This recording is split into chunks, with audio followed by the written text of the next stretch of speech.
Recording by Moira Fogarty. The Art of War by Sun Tzu, Part 11, The 9 Situations.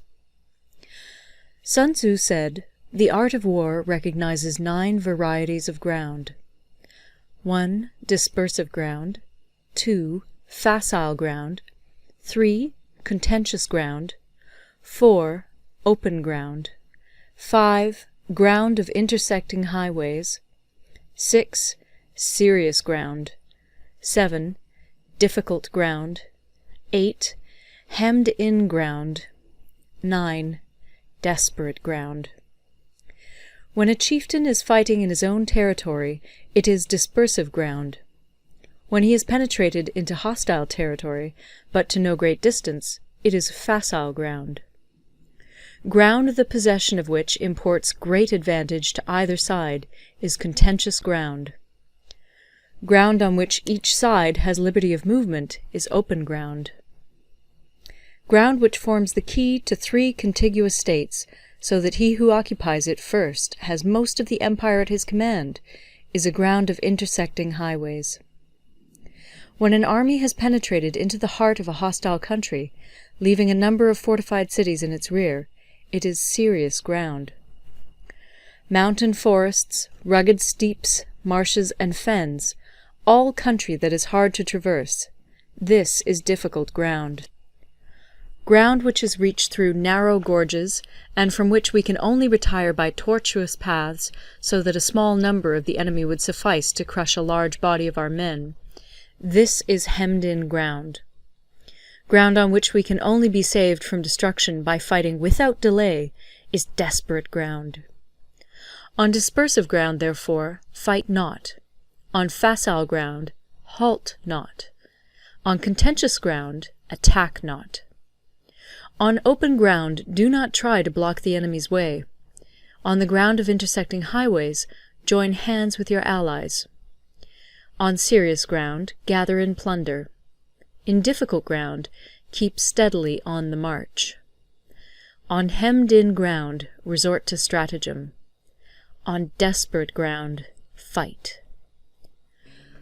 Those who were called skillful leaders of old knew how to drive a wedge between the enemy's front and rear, to prevent cooperation between his large and small divisions, to hinder the good troops from rescuing the bad, the officers from rallying their men. When the enemy's men were united, they managed to keep them in disorder. When it was to their advantage, they made a forward move. When otherwise, they stopped still. If asked how to cope with a great host of the enemy in orderly array, and on the point of marching to the attack, I should say, begin by seizing something which your opponent holds dear. Then he will be amenable to your will. Rapidity is the essence of war. Take advantage of the enemy's unreadiness, make your way by unexpected routes, and attack unguarded spots. The following are the principles to be observed by an invading force. The further you penetrate into a country, the greater will be the solidarity of your troops, and thus the defenders will not prevail against you. Make forays in fertile country in order to supply your army with food. Carefully study the well-being of your men, and do not overtax them. Concentrate your energy and hoard your strength. Keep your army continually on the move, and devise unfathomable plans. Throw your soldiers into positions whence there is no escape, and they will prefer death to flight. If they will face death, there is nothing they may not achieve. Officers and men alike will put forth their uttermost strength. Soldiers, when in desperate straits, lose the sense of fear. If there is no place of refuge, they will stand firm. If they are in hostile country, they will show a stubborn front. If there is no help for it, they will fight hard. Thus, without waiting to be marshalled, the soldiers will be constantly on the qui-vive. Without waiting to be asked, they will do your will. Without restrictions, they will be faithful. Without giving orders, they can be trusted. Prohibit the taking of omens, and do away with superstitious doubts. Then, until death itself comes, no calamity need be feared. If our soldiers are not overburdened with money, it is not because they have a distaste for riches. If their lives are not unduly long, it is not because they are disinclined to longevity. On the day they are ordered out to battle, your soldiers may weep, those sitting up bedewing their garments, and those lying down, letting the tears run down their cheeks. But let them once be brought to bay, and they will display the courage of a Chu or a Kui. The skilful tactician may be likened to the Shuai Jan. Now, the Shuai Jan is a snake that is found in the Ch'ung Mountains. Strike at its head, and you will be attacked by its tail. Strike at its tail, and you will be attacked by its head. Strike at the middle, and you will be attacked by head and tail both. Asked if an army can be made to imitate the Shuai Jan, I should answer yes. For the men of Wu and the men of Yue are enemies.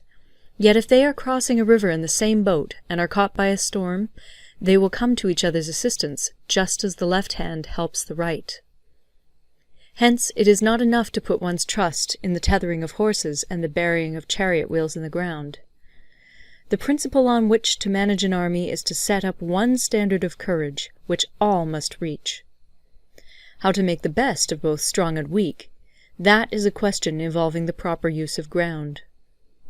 Thus, the skilful general conducts his army just as though he were leading a single man, willy-nilly, by the hand.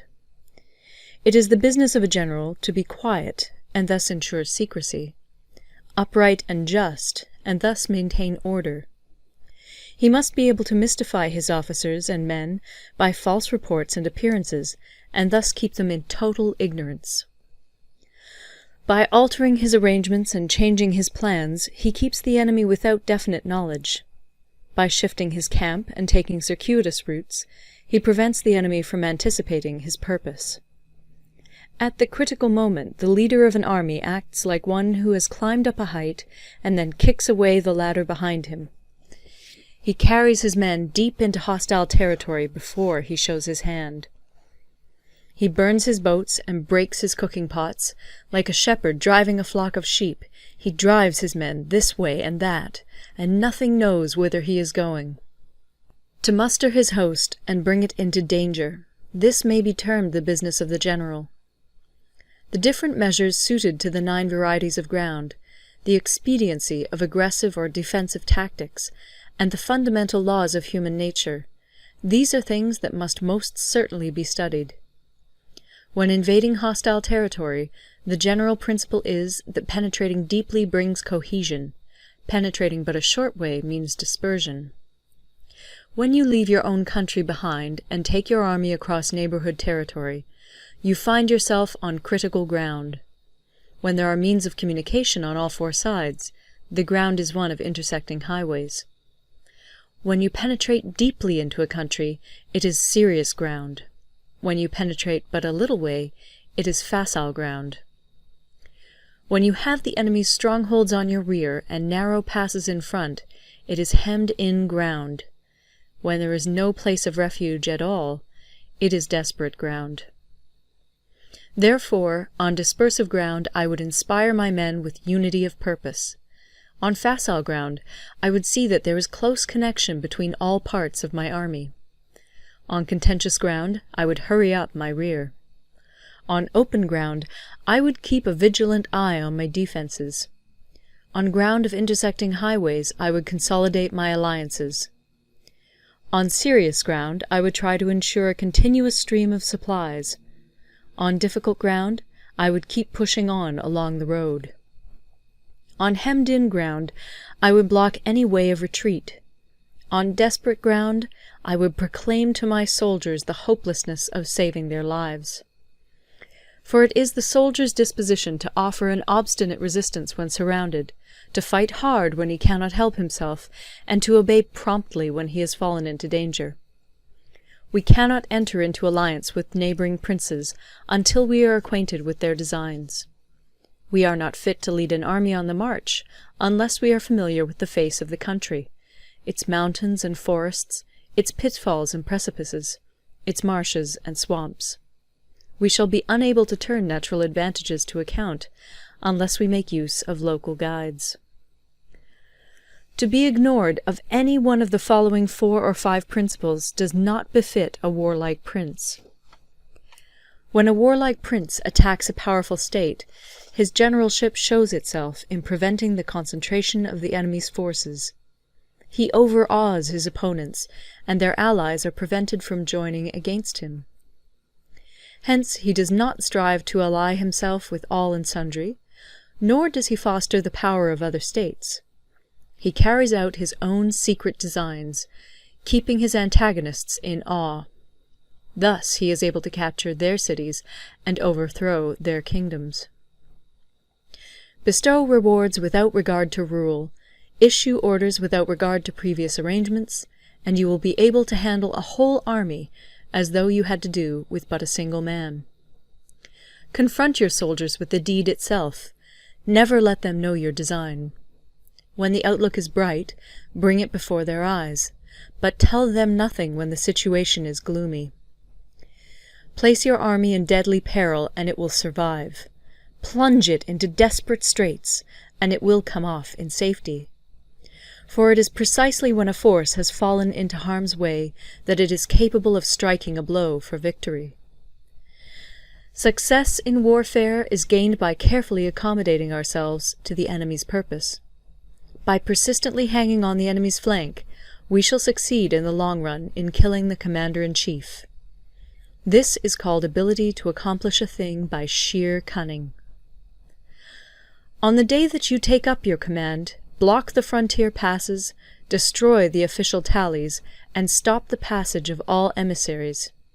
Be stern in the council chamber, so that you may control the situation. If the enemy leaves the door open, you must rush in. Forestall your opponent by seizing what he holds dear, and subtly contrive to time his arrival on the ground. Walk in the path defined by rule, and accommodate yourself to the enemy until you can fight a decisive battle. At first, then, exhibit the coyness of a maiden, until the enemy gives you an opening. Afterwards emulate the rapidity of a running hare, and it will be too late for the enemy to oppose you. End of Part 11.